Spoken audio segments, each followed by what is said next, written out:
السلام علیکم ورحمۃ اللہ وبرکاتہ۔ ناظرین حضرت، اللہ تبارک و تعالیٰ سے دعا ہے تماموں کو خوش رکھے، آباد رکھے، مدینے کی حاضری نصیب فرمائے کہ ناظرین حضرات کہ بس یہ جو ماحول چل رہا ہے اور جو نفسہ نفسی کا عالم ہے، اللہ تبارک و تعالیٰ ہمیں بارہا اپنی پناہ میں رکھے، یہی دعا کرنی چاہیے، ہر وقت سجدے میں گرنا چاہیے، اور اللہ تبارک و تعالیٰ کو سجدہ بہت زیادہ پسند ہے۔ کیا یہ ہم جان لیتے ہیں قرآن مجید سے یہ واقعہ جو کہ حضرت سلیمان علیہ السلام کا ہے، اور ان کی وفات بے مثال ہے کہ جب ملک شام میں جس جگہ حضرت موسیٰ علیہ السلام کا خیمہ گڑھا گیا تھا، ٹھیک اسی جگہ حضرت داؤد علیہ السلام نے بیت المقدس کی بنیاد رکھی، مگر عمارت پوری ہونے سے پہلے ہی داؤد علیہ السلام کی وفات کا وقت پہنچا، اور آپ نے اپنے فرزند حضرت سلیمان علیہ السلام کو ان کی عمارت کی وصیت فرمائی۔ چنانچہ حضرت سلیمان علیہ السلام نے جنوں کی ایک جماعت کو اس کام پر لگا رکھا، اور عمارت کی تعمیر ہوتی رہی، یہاں تک کہ آپ کی وفات کا بھی وقت قریب آ گیا اور عمارت مکمل نہیں ہوئی تھی۔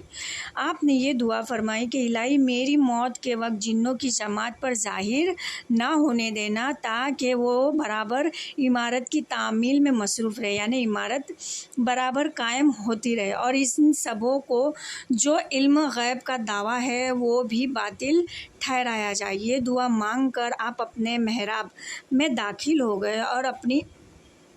عادت کے مطابق اپنی لاٹھی پر ٹیک لگا کر عبادت میں کھڑے ہو گئے، اور اسی حالت میں آپ کی وفات ہو گئی، مگر جن مزدور یہ سمجھ کر آپ زندہ کھڑے ہوئے ہیں اور برابر کام میں جن مصروف تھے، اور اکثر دراز تک یعنی بہت سال تک آپ کا اس حال میں رہنا جنوں کے جو گروہ تھے ان کو حیرت باعث اس لیے نہیں ہو رہا تھا کہ وہ بارہا آپ کو اس عبادت میں اکثر دیکھا کرتے تھے کہ آپ 1 مہینے بلکہ 2 ماہ برابر عبادت میں کھڑے رہا کرتے تھے، بلکہ کبھی کبھی 1 سال تک۔ وفات کے بعد آپ اپنے لاٹھی کے سہارے کھڑے رہے اور جنوں کو اس طرح لگا کہ یہ عبادت کر رہے، یہاں تک کہ حکم الہی ہوئی، دیمکوں نے آپ کے عصا کو کھا لیا، اور عصا گر جانے سے آپ کا جسم مبارک زمین پر آ گرا۔ اس وقت جنوں کی جماعت اور تمام انسانوں کو پتہ چلا کہ آپ کی وفات ہو چکی ہے، جو کہ قرآن مجید میں اللہ تبارک و تعالیٰ نے اس واقعے کو بہت پیارے الفاظوں میں فرمایا ہے۔ ترجمہ کنز ایمان، اور پارہ نمبر 22 ہے، اور سورہ سبا ہے، اور سورہ سبا کی آیت نمبر 14 ہے کہ ترجمہ کنز ایمان کچھ یوں ہے: پھر جب ہم نے اسے موت کا حکم بھیجا، جنوں کو اس کی موت نہ پتہ چلی، مگر زمین کی دیمک نے اس کا عصا کھاتی تھی۔ پھر جب سلیمان زمین پر آیا، جنوں کی حقیقت کھل گئی۔ اگر غیب جانتے تو اس خواری کے عذاب میں نہ ہوتے۔ کہ دیکھیے قرآن مجید میں جو حضرت انبیاء علیہ السلام کے مقدس بدن وفات کے بعد بھی سڑتے نہیں ہیں، بلکہ آپ نے ابھی پڑھ لیا، یعنی ابھی ہم نے جو سنایا ہے کہ 1 سال تک حضرت سلیمان علیہ السلام یعنی وفات کے بعد بھی عصا کے یعنی لکڑی کے سہارے کھڑے ہو کر عبادت میں، اور جب کہ آپ کی وفات اسی وقت ہوئی ہے تب بھی آپ کھڑے رہے۔ اگر دیمک لکڑی کو نہیں کھاتی تو شاید آپ نہیں گرتے، لیکن دیکھیے اللہ تبارک و تعالیٰ نے آپ کے جسم کو کھانے کی اجازت نہیں دی کیڑوں کو، اور ان کے جسم مبارک میں کسی قسم کا کوئی بھی ایسا روم نہیں نظر آیا،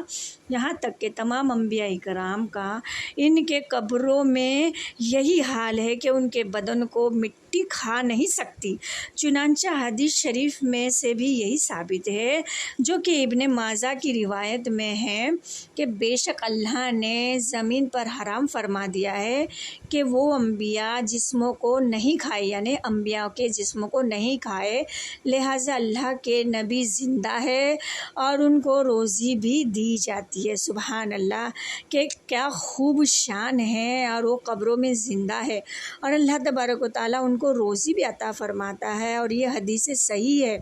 اور انبیاء علیہ الصلوۃ والسلام مختلف اوقاتوں میں اپنے مقامات پر تشریف لے جاتے، سبحان اللہ، اور یہ جائز اور درست بھی ہے، سبحان اللہ۔ اسی لیے اہل سنت و جماعت کا یہی عقیدہ ہے کہ حضرت انبیاء علیہ الصلوۃ والسلام اپنی اپنی مقدس قبروں میں حیات ہے الحمدللہ، اور وہ زندہ ہے۔ وہابیوں کا عقیدہ یہ ہے کہ وہ مر کر مٹی میں مل گئے،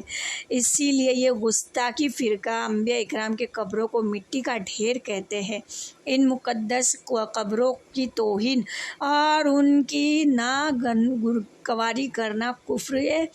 حد ہو گئی ہے کہ عالم اسلام کی انتہائی بے چینی کے باوجود گنبد خضرا کو سمسار کر دینے کی اس میں برابر کی حکومت سعودیہ میں بھی بنتی رہی ہے، مگر خدا بندہ کریم کا یہ فضل عظیم ہے کہ اب تک وہ اس پالان کو رون نہیں سکتے، اور انشاءاللہ عز و جل کہ آئندہ بھی نہیں ہوگا۔ ان کا یہ شیطانی پلان کبھی نہیں کامیاب ہوگا کہ جیسا کہ حضرت سلیمان علیہ السلام کی عمر شریف 53 سال کی ہوئی،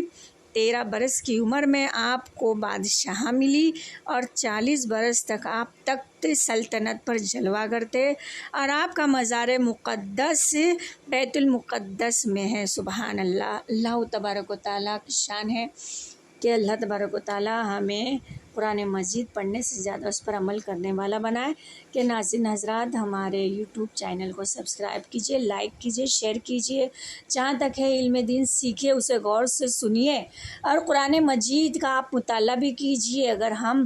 غلط ہے تو ہماری درست کی بھی کیجئے، آپ کے مسئلے بھی بتائیے۔ کہ اللہ تبارک و تعالیٰ سے یہی دعا ہے کہ ہمیں مدینے کی حاضری نصیب عطا فرمائے، کعبۃ اللہ دیکھنا نصیب ہو، بس اللہ تبارک و تعالیٰ ہمیں نیک وکار بنائے، آمین۔